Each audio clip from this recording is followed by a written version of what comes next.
Bismillahirrahmanirrahim. Assalamualaikum warahmatullahi wabarakatuh.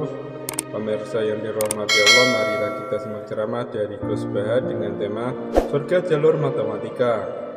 Sebelumnya marilah kita bersolawat terlebih dahulu. Allahumma sholli ala Sayyidina Muhammad wa ala ali Sayyidina Muhammad. Selamat menyaksikan. Malaikat itu ketika bangga, ya Allah, apa ada orang yang imannya di atas kita? Jawabnya, Allah ada. Siapa? Ya orang-orang kudus, kira-kira gitu. Kenapa? Ya betul, karena kamu iman saya itu wajar, kamu tahu saya, tapi mereka nggak tahu saya tapi iman. Kenapa bisa iman ya Allah? Karena mereka punya logika, punya akal. Akhirnya Imam Amudi disuruh sama Allah, presentasikan logika tauhid kamu lewat jalur matematika. Malaikat disuruh dengerin semua. Isma'u ya malaikati, ini mimpinya wali. Terus Imam Amudi mulai mengajarkan nisbatul isnaini ilal wahid wa nisbatus salasa wal arba'ah ila ma la nihayatalah. Niku binisbatin wahidah, yaitu far'un minal asli wa al wahid.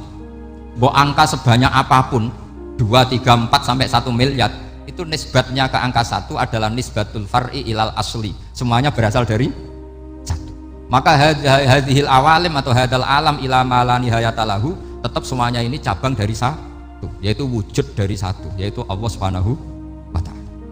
Sehingga semenjak itu ditiru sekian ulama. Akhirnya malaikatnya mantuk karena kepastian kalau Allah satu yang diyakini malaikat itu sepasti logika yang dibangun orang-orang manusia ini, padahal tidak ngerti Allah Subhanahu wa ta'ala karena pakai akal.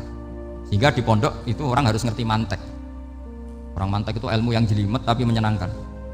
Biasanya sing sinau ambek rokokan, sawangannya kayak filosof. Jadi paling kan agak paham dia alasan. Sementing nikmati rokok, tapi kan nikmati pemikirannya, ternyata nikmati rokok.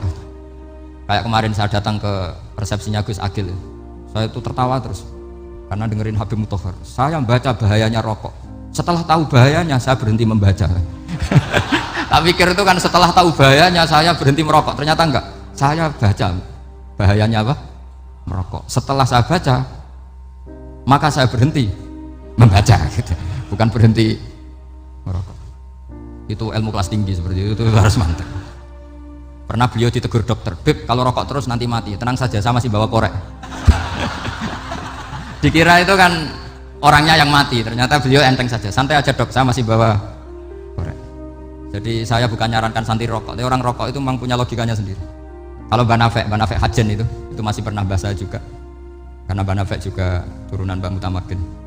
Hak, rokok itu haram tau ora? Nak cara kula darani haram sebuti bah. Lah iya, nak haram ya bener aku. Mulane tak obong, barang haram apike diobong.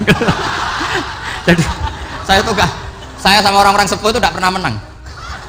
Jadi apa ya? Mereka itu orang yang sudah lama gimana ya? Mau dikatakan bulat itu ya, tapi memang nggak pernah kalah mereka.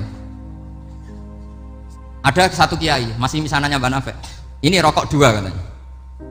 Bagi yang nggak ngerokok berarti membiarkan 2 haram masih.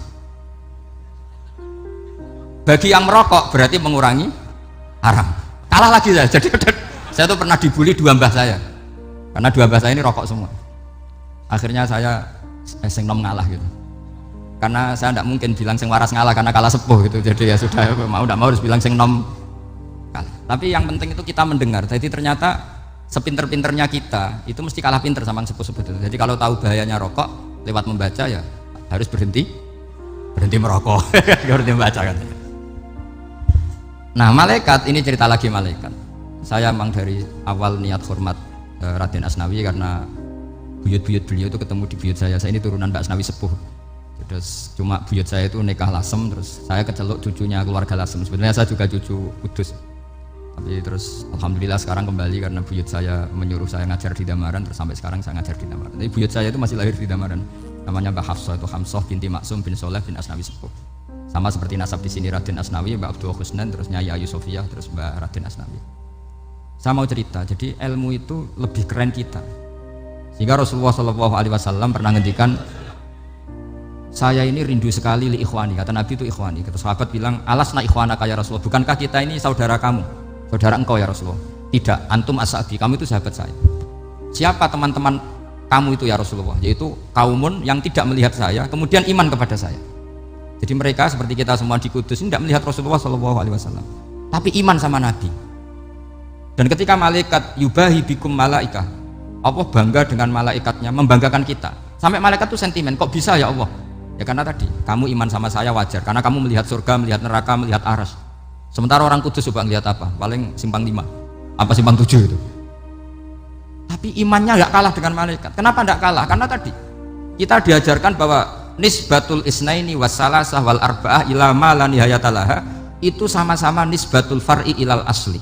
Tetap yang asli adalah angka 1. Jadi nggak mungkin aslu hadhil asya nggak dari Allah itu, nggak mungkin. Tetap dari zat yang satu.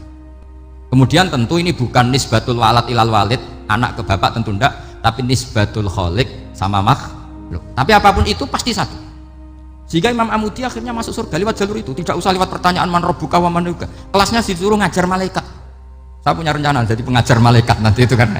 Jadi orang-orang kudus yang dapat barokahnya Raden Asnawi nanti jangan mau kalau ditanya man rabbuka wa man nabiyyuka. Kelasnya itu harus apa? Jadi gurunya malaikat. Karena bapak kita Nabi Adam itu keren. Nabi Adam itu adalah orang yang disuruh Allah dipresentasikan, dibanggakan Allah di depan para malaikat. Ketika ada malaikat yang agak hasut, tapi itu tidak malaikat papan atas, malaikat yang kebanyakan. Itu kan agak gak terima Nabi Adam jadi apa? Khalifah. Sampai malaikat ini usul ataj'alu fiha may yufsidu fiha wasfikut. Makanya kalau saya protes sama malaikat itu malaikat yang ini, bukan Jibril sama Israel. Kalau protes Israel bahaya, bisa dihabisin. Saya pernah ditanya seorang kiai, Gus, jangan gojlok malaikat kok berani? Ya karena malaikat yang jenis ini pernah gojlok Nabi siapa? Adam. Nggak percaya kalau Nabi Adam itu layak mimpin, sampai protes ataj'alu fiha may yufsidu fiha wasfikut. Tapi apa yang terjadi? Allah mengajarkan satu ilmu di Nabi Adam, kemudian disuruh meresentasikan. Qala ya Adamu ambihum bi asma'ihim. Adam, coba kamu presentasikan ilmu kamu. Setelah Nabi Adam fasih mempresentasikan ilmu, kata Allah, kamu bisa nggak sepinter Nabi Adam? Tidak bisa ya Allah. Makanya sudah saya bilang ini alamu malah. Saya lebih tahu siapa yang layak mimpin. Jadi layak mimpin itu pertama harus kuwatul ilm. Ilmunya itu harus kuat.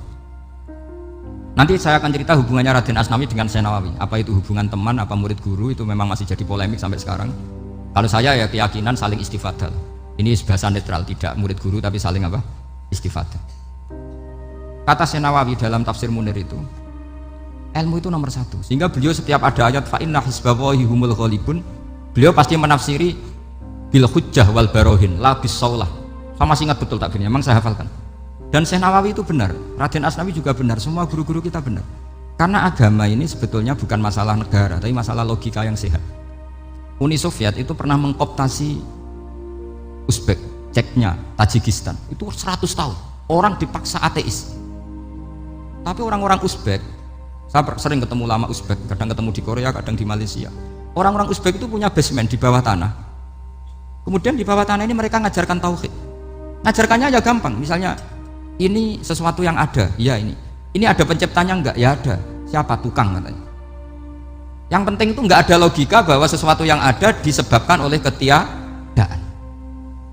Lah orang komunis, orang ateis itu orang yang mengatakan alam ini didahului oleh nihilisme, oleh adamiyah.